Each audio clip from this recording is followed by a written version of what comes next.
Will, your big takeaway, which we know where this is going. Ralph, put the full screen on them. We're going to talk about this. Dev, Jeez. two comments of the night for Dev. Dev's on a heater. That All is right. so good. Will, you ready for it? All Here right, we go. Here we go. Ah, Auburn is all the way back. We up. Get it in there, Gavin. We up. Auburn with an absolute trouncing of Alabama A&M, hanging 73, second most points in the history of Jordan-Hare Stadium. I think that's look, Alabama A&M.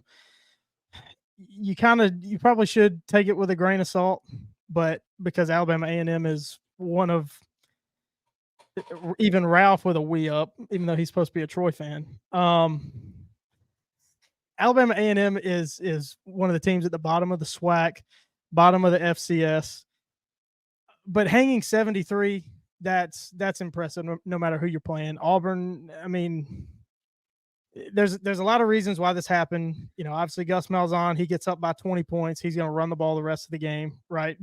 We're not going to keep throwing it. But listen to these numbers. Auburn's quarterbacks, 3 of them got to play. 18 of 28, 451 yards, 6 touchdowns, no interceptions, completed 64% of their passes. Peyton Thorne, 13 of 21, 322, 4 touchdowns. I mean, Auburn's back. Seeing the comments, Bailey, it just looks different. The real ones know. Absolutely. You've got this crop of freshman receivers. Malcolm Simmons coming out party, his first game. Perry Thompson, Cam Coleman, Bryce Kane got a couple catches. Look, it was a big stage night game for these guys' first game. Every route they ran was correct. Hugh Freeze said, they could have gone out there, run the wrong routes. They could have dropped balls. Peyton Thorne could have missed them more. Cam Coleman hit that poor corner, took him to the ground on that double move.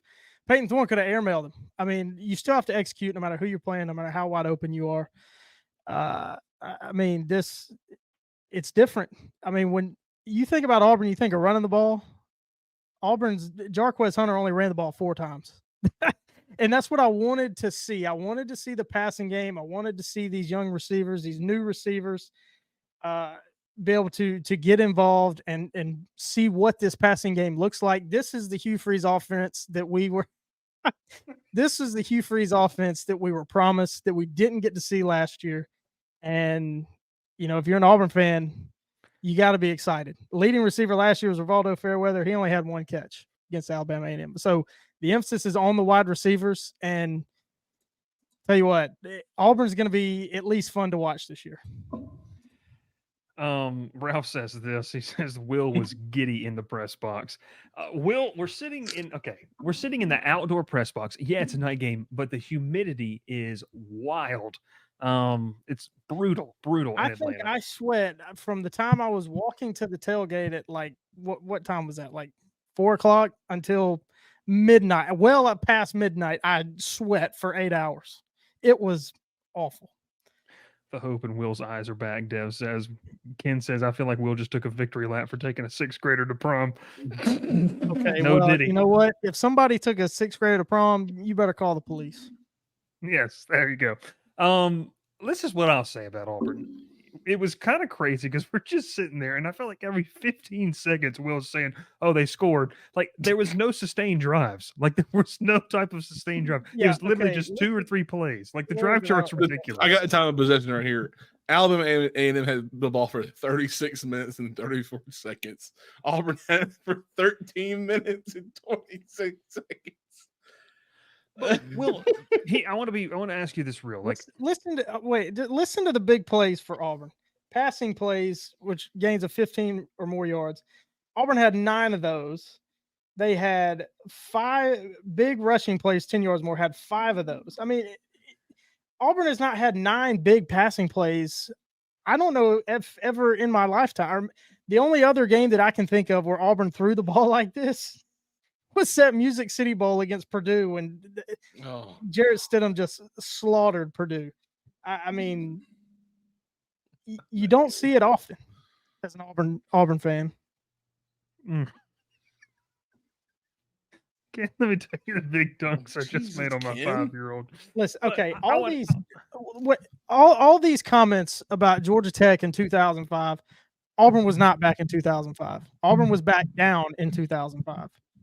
fresh off what should have been natty. Yes. This is what I want to ask you, and I mean this in all seriousness, because look, we saw Ole Miss do this to Furman. We saw. I think Furman's a much better team, by the way, than I think Alabama A&M is probably one of the worst FCS teams in the country. I don't want to diminish, because you do need to see things. Like, one of the things I've said to people about what LSU needs to do to Nicholls State this week: dominate them. Like, this is what good teams are supposed to do. But now you go into a week against Cal, and you and I are going to talk more about this later in the week, and we'll have more content on it. That has to carry over. Now, not in a 73-0 game, Hey, but you got to look wait a minute explosive. now. Wait, it might happen. It could happen. You're No, I getting mean, close. we'll get more into it, and I'll do more research into Cal. But looking at the box score from that Cal UC Davis game, I mean, I haven't seen Dr. Bob in here though, but that Auburn minus 12.5 was what that line opened at. That's like best bet territory. Jade Knott's kind of banged up too. Yes, So, yes. I mean, no this Jade team- Knott, and Cal's doesn't have much. But I mean, like you said, these are the things that we needed to see out of Auburn. We need to see Auburn aired out, and I love the mentality. Every defensive player, I think Dorian Mousey was the one that his quotes got out most, acknowledged that they still have a lot to clean up. I mean, Yeah. DJ Durkin has ingrained into them. Words are hard. Nameless, faceless opponent. Because all they could talk about was how much they had to clean up on defense, and they only gave up 3 points. Yeah.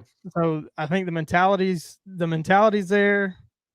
That's what I'm saying. Auburn's all the way back. This is something we haven't seen from Auburn in all aspects, not just putting up 73 points, but the execution, the mentality, the intensity.